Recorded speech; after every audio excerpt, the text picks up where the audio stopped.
आसमान में सूरज ढल रहा था और नारंगी रोशनी अब धीरे धीरे मटमैले अंधेरे में बदल रही थी। एक पुरानी जीप हिचकोले खाते हुए आगे बढ़ रही थी।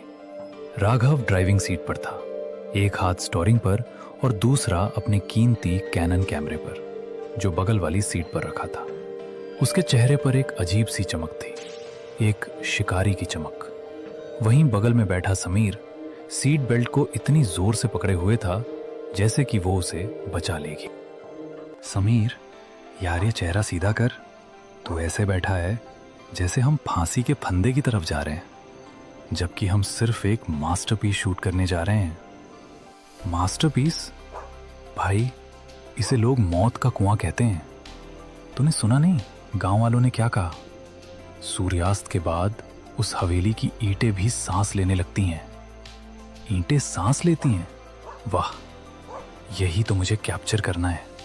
सोच, अगर मैंने उस हलचल की एक भी फोटो खींच ली तो इंटरनेशनल फोटोग्राफी अवार्ड मेरी जेब में होगा।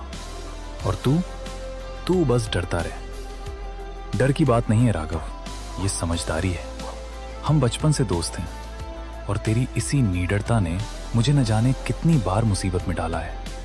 याद है वो स्कूल का पुराना स्टोर रूम? 3 दिन तक सस्पेंड हुए थे हम। और ये भी याद कर कि उस स्टोर रूम में हमें वो पुरानी फुटबॉल मिली थी जिससे हमने पूरा साल खेला। देख समीर, तू हमेशा से फट्टू रहा है, पर तू मेरा लकी चार्म भी है।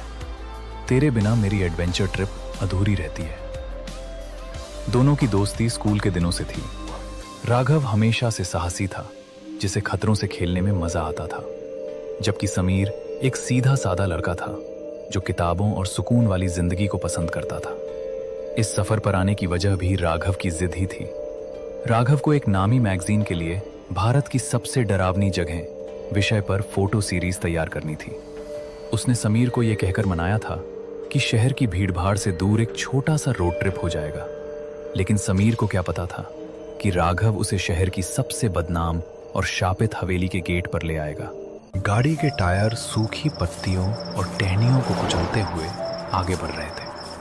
बाहर का अंधेरा इतना गाढ़ा था कि हेडलाइट की रोशनी भी जैसे उस काली दीवार से टकराकर वापस आ रही थी। गाड़ी के अंदर एक अजीब सी सड़ांध भरने लगी थी, जैसे पुरानी गीली लकड़ी और गंधक सल्फर का मिश्रण। राघव स्टीयरिंग थामे हुए था, लेकिन उसके माथे पर पसीने की बूंदें चमक रही थीं। गाड़ी का बोनट खुला हुआ था और उससे निकलता सफेद धुआं हवा में भूतिया आकृतियां बना रहा था।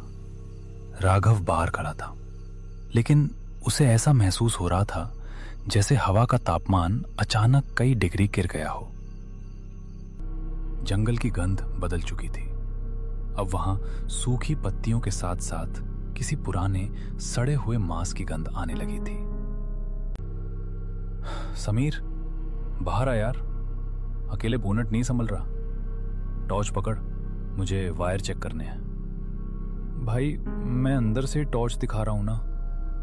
बाहर बहुत अजीब लग रहा है। अबे फट्टू, बाहर आएगा तो ही तो कुछ दिखेगा। जल्दी आ। समीर कांपते हुए पैर बाहर रखता है। जैसे ही उसके जूते जमीन पर पड़े, उसे लगा जैसे जमीन के नीचे से कोई हलचल हुई हो। उसने अपनी टॉर्च चारों तरफ घुमाई। राघव, वो देख, झाड़ियों के पीछे 2 पीली आंखें, वो हमें घूर रही हैं। कहां? कुछ नहीं है वहां, जंगली बिल्ली होगी या कोई सियार। तू बस इंजन पर रोशनी रख। अरे यार, इस नई टॉर्च को क्या हुआ?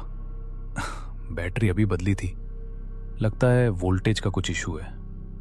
राघव, टॉर्च खराब नहीं है, कुछ और है। देख, उस बरगद के पेड़ के पास वो साया, वो इंसान जितना लंबा है, लेकिन उसके हाथ जमीन तक लटक रहे हैं।